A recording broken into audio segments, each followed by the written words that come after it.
Assalamualaikum warahmatullahi wabarakatuh. Bismillah, alhamdulillah, wassalatu wassalamu ala rasulillah, amma ba'du. Alhamdulillah, di hari ini kita akan membahas lanjutan bab 1 tentang beriman kepada kitab-kitab Allah subhanahu wa ta'ala. Sebelumnya kita ingat kembali di pertemuan yang lalu, kitab-kitab Allah itu ada 4: Taurat, Zabur, Injil, dan Al-Quran. Sudah dibahas. Nah, sekarang kita akan membahas materi selanjutnya, yaitu tentang nama-nama lain dari Al-Quran. Sebetulnya dalam buku-buku ataupun referensi yang lain, nama lain Al-Quran itu banyak, tetapi kita mengacu kepada buku pendidikan agama Islam dan budi pekerti yang dikeluarkan ataupun yang diterbitkan oleh Kementerian Pendidikan ya. Di sini dijelaskan nama lain dari Al-Quran itu ada 5. 1 adalah Al-Huda, yaitu petunjuk bagi umat manusia. Yang kedua Al-Furqan, yaitu sebagai pembeda. Yang ketiga adalah Asy-Syifa, yaitu sebagai obat.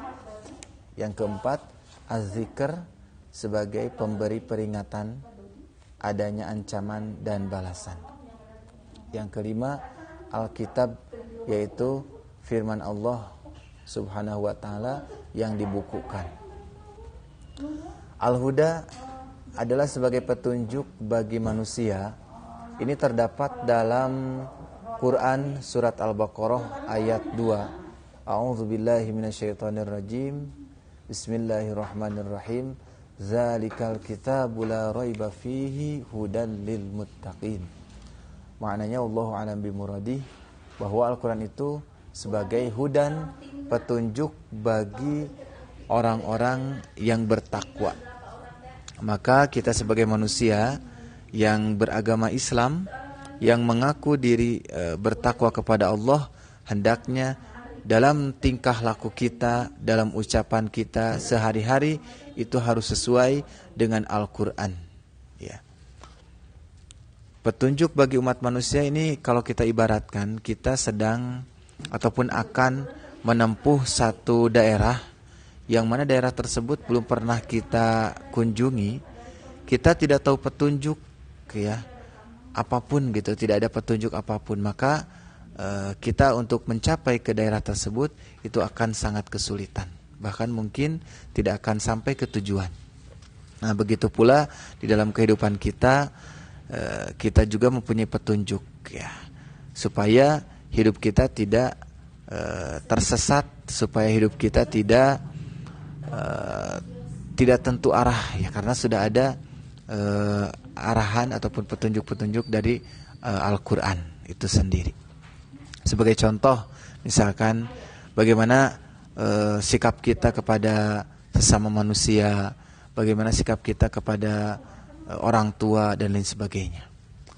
Yang kedua Al-Furqan, yaitu sebagai pembeda antara yang hak dan yang batil. Kalau bahasa Indonesianya yaitu antara yang baik dan yang buruk ya. Al-Furqan itu menjadi pembeda. Kenapa?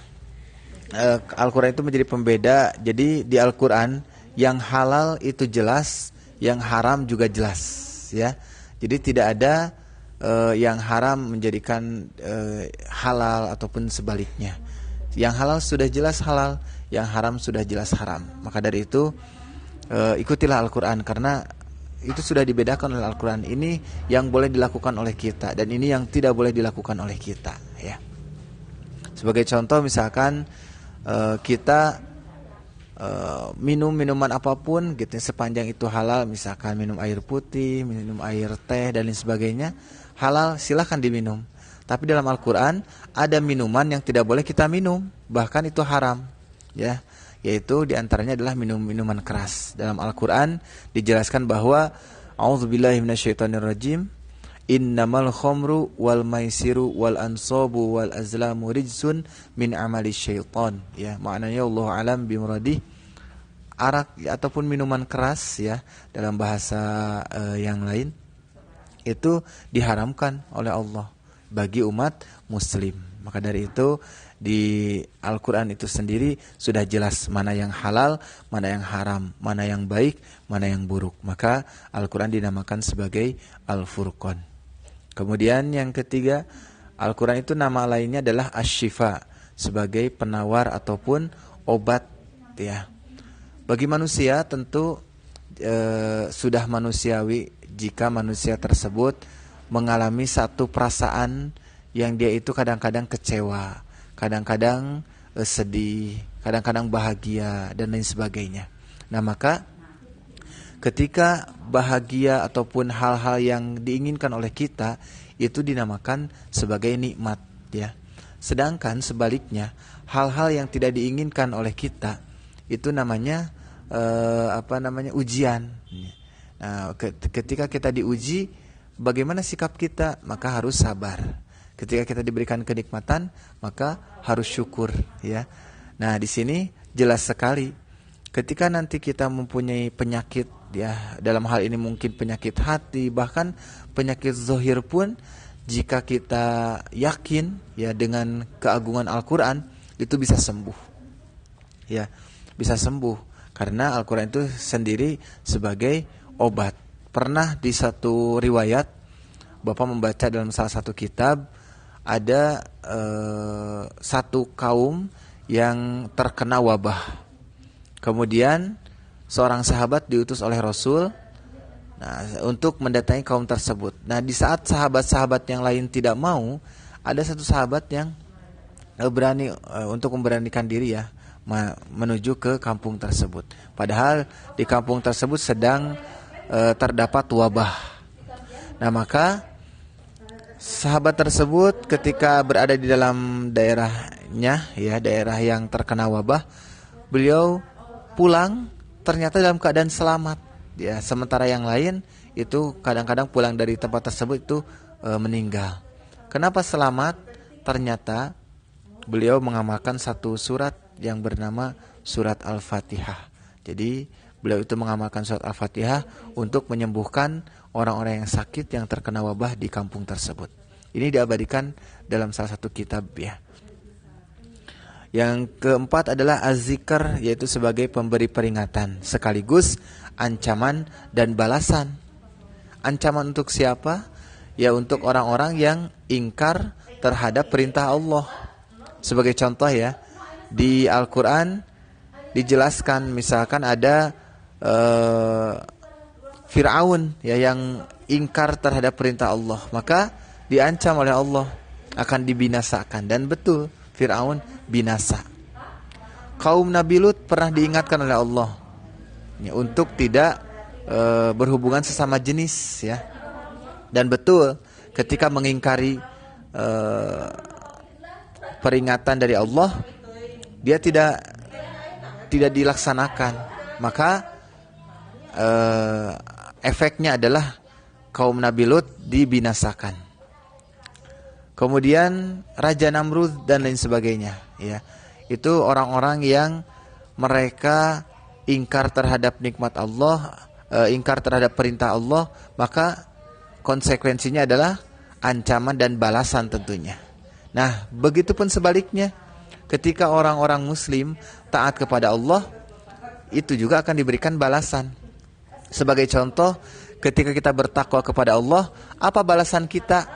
Setidaknya Allah Subhanahu wa taala memberikan dua balasan kepada orang-orang yang bertakwa.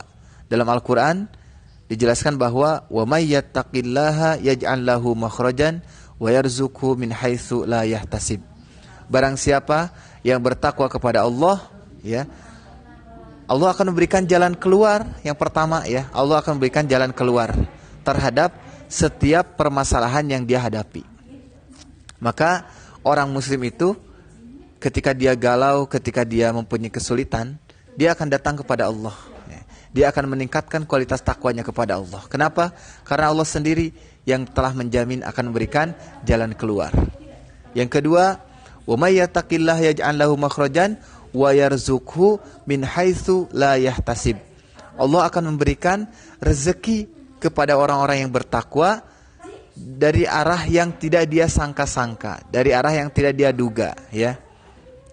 Rezeki itu memang sudah ditentukan oleh Allah, tetapi bagi orang yang bertakwa itu mereka akan mendapatkan rezeki yang tidak diduga-duga, sebagaimana dalam Al-Quran ayat tersebut, ya. Maka dua jaminan setidaknya bagi orang yang bertakwa. Yang pertama adalah Allah akan memberikan jalan keluar terhadap setiap permasalahan, dan yang kedua Allah akan memberikan rezeki dari arah yang tidak dia duga.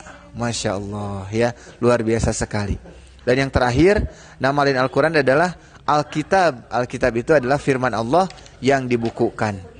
Kalau di buku yang lain, Bapak pernah membaca satu buku ataupun satu keterangan, ya, yang dijelaskan oleh Syekh Muhammad Khudari Bek.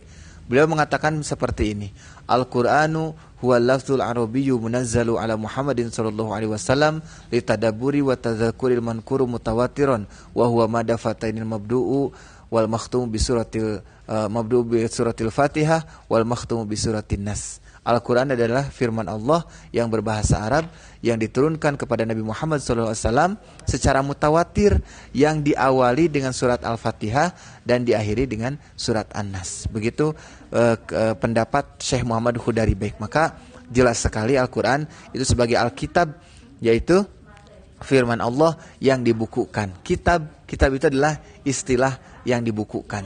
Nah, sementara jika tidak dibukukan itu namanya adalah suhuf atau lembaran-lembaran. Ya, wallahu alam bissawab.